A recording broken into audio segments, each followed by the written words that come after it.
बच्चों, आज की कक्षा में अपन कक्षा छठी पाठ 13 विषय विज्ञान और पाठ का नाम है चुंबकों द्वारा मनोरंजन। तो चुंबक के द्वारा किस प्रकार से मनोरंजन किया जाता है इस बारे में बताया गया है, और चुंबक में कौन कौन से पदार्थ होते हैं और चुंबक का किस प्रकार से आविष्कार हुआ और खोज किसने करी थी इस बारे में इस पाठ में बताया गया है। तो सबसे पहले मैं आपको बताऊंगी कि चुंबक कैसे खोजा गया। तो प्राचीन यूनान में एक गडरिया रहता था, उसका नाम मैग्नस था। क्या नाम था उसका? मैग्नस। तो मैग्नस ने क्या किया कि वह अपनी भेड़ों को चराने के लिए पहाड़ों पर चराने के लिए जाता था। भेड़ों पर नियंत्रण के लिए वो एक छड़ी भी रखता था। तो छड़ी के एक सिरे पर लोहे की टोपी लगी हुई रहती थी। एक दिन पहाड़ पर एक चट्टान के ऊपर से इस छड़ी को उठाने में उसे बहुत जोर लगाना पड़ा। तो वह आश्चर्यचकित हुआ। चट्टान छड़ी को अपनी ओर आकर्षित कर रही थी। मतलब चट्टान ऐसी थी कि वो छड़ी उस चट्टान के अड़ गई तो वो वहां से हिलने को तैयार नहीं थी। उसको बहुत जोर लगाना पड़ा उस छड़ी को हिलाने के लिए। तो ऐसा प्रतीत हो रहा था कि जैसे उसको छड़ी को चट्टान ने पकड़ लिया हो। तो यह चट्टान एक प्राकृतिक चुंबक थी और इसने गडरिये की छड़ी की लोहे की टोपी को अपनी ओर आकर्षित कर लिया था। कहा जाता है कि इस प्रकार प्राकृतिक चुंबक की खोज हुई। उस गडरिये के नाम पर उस पत्थर को मैग्नेटाइट नाम दिया गया। मैग्नस नाम था उस गडरिये का, और ये कहाँ का था? प्राचीन यूनान का था। उसका नाम मैग्नस था, इसलिए इसका चुंबक का नाम क्या पड़ गया? मैग्नीशियम नामक मैग्नेटाइट। मैग्नेटाइट में लोहा होता है। कुछ लोगों का विश्वास है कि यह मैग्नेटाइट मैग्नीशिया नामक स्थान पर सबसे पहले पाया गया था। मैग्नीशिया में पाया गया था, इसलिए मैग्नेटाइट रखा, और मैग्नस ने इसकी खोज की थी तो इसका नाम भी मैग्नेटाइट नाम रख दिया। और जिन पदार्थों में लोहों को आकर्षित करने का गुण पाया जाता है वह चुंबक कहलाता है। तो आपका प्रश्न बन जाएगा कि चुंबक किसे कहते हैं?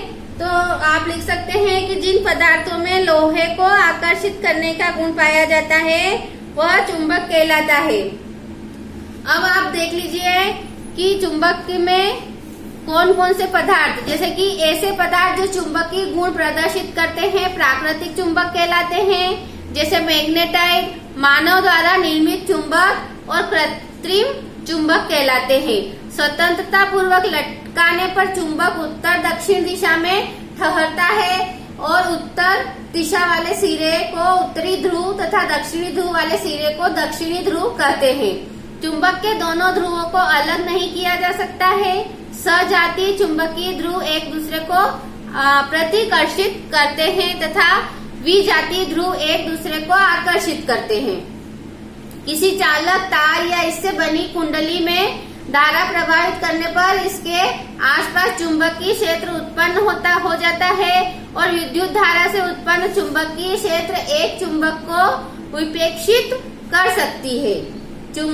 विद्युत चुंबकीय प्रेरण का उपयोग बिना विद्युत जनित में किया जाता है। और मैग्नेटाइट एक प्राकृतिक चुंबक है। चुंबक लोहा, निकिल, कोबाल्ट जैसे कुछ पदार्थों को आकर्षित करता है।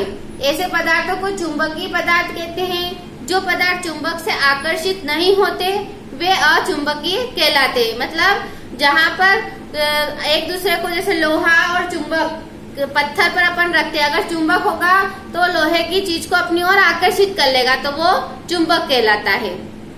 और दो चुंबक के आसान ध्रुव एक दूसरे को आकर्षित करते हैं, जबकि समान ध्रुवों में परस्पर प्रतिकर्षण होता है। अब आप महत्वपूर्ण परिभाषाएं सुन लीजिए बच्चों कि चुंबकीय सामग्री। तो चुंबकीय सामग्री में आपका आ जाएगा कि वह सामग्री जो चुंबक की ओर आकर्षित होती है वो चुंबकीय सामग्री, और अचुंबकीय सामग्री ऐसी सामग्री जो चुंबक की ओर आकर्षित नहीं होती है। और चुंबकीय ध्रुव, चुंबक के वे बिंदु जहाँ सबसे अधिक आकर्षण होता है वो क्या कहलाते हैं? चुंबकीय ध्रुव कहलाते हैं। कृत्रिम चुंबक, लोहे की राड से बना चुंबक जो स्थायी चुंबक के संपर्क से बनता है। अकृत्रिम चुंबक जो लोहे की राड से बना हुआ होता है वो अस्थायी चुंबक कहलाते हैं। और कंपास मतलब दिक सूचक, कंपास का मतलब क्या है? दिक सूचक। चुंबकित सुई वाला एक उपकरण जिसकी सुई स्वतंत्र रूप से सदैव उत्तर दक्षिण दिशा को इंगित करती है, मतलब बताती है कि इधर उत्तर और दक्षिण दिशा है। चुंबक मतलब यह लोहा और निकल, कोबाल्ट आदि को आकर्षित करता है। मैग्नेटाइट एक प्राकृतिक चुंबक जो धातु अयस्क होता है। मैग्नेटाइट क्या है? एक प्राकृतिक चुंबक जो धातु अयस्क का होता है। किसका होता है? अयस्क का। और उत्तरी ध्रुव स्वतंत्रता पूर्वक लटकाए चुंबक का एक सिरा उत्तर को इंगित करता है और दक्षिण ध्रुव स्वतंत्रता पूर्वक लटकाए चुंबक का एक सिरा दक्षिण को इंगित करता है। तो आपको इस पार्ट में चुंबक के बारे में बताया है और इसमें दिशाओं का भी ज्ञान दिया गया है। तो इसमें आपको मैं एक प्राचीन समय की बात है इसमें पाठ में आई है, आप इसको ध्यान से पढ़ना कि प्राचीन समय में लोग चुंबकों के बारे में जानते थे। तो चुंबक के बहुत से गुण भी उन्हें ज्ञात हैं। आपने चुंबक के उपयोग के बारे में रोचक कहानियां सुनी होगी। तो आपको मैं एक बताती हूँ कि चीन के एक सम्राट के बारे में जिसका नाम हुआंग टीन था। उन्होंने क्या किया था? उनके जहाज में एक ऐसी औरत की मूर्ति खड़ी कर दी थी और उसकी उंगली उस दिशा में ही रहती थी, हमेशा दक्षिण दिशा में ही रहती थी, जिससे कि राजा को पता दिशाओं के बारे में पता चल जाता था। तो ये आपको मैंने दिशाओं के ज्ञान के बारे में बता दिया कि प्राचीन काल में कैसे दिशाओं को लोगों ने ज्ञात करा था और इसमें चुंबक की खोज किस प्रकार हुई ये भी बताया गया है। तो बच्चों आपको इस पाठ को 2-3 बार अवश्य पढ़ना है चुंबक की खोज के बारे में, और भी इसमें अलग अलग प्रकार की प्रयोग भी हैं, आप करके देखना, आपको अच्छे से समझ में आएगा ये पाठ। आपको मैं इस पाठ के प्रश्न उत्तर फोटो खींच के भेज दूंगी, आप अपना काम समय पर करते रहिए और होमवर्क चेक करवाते रहिए।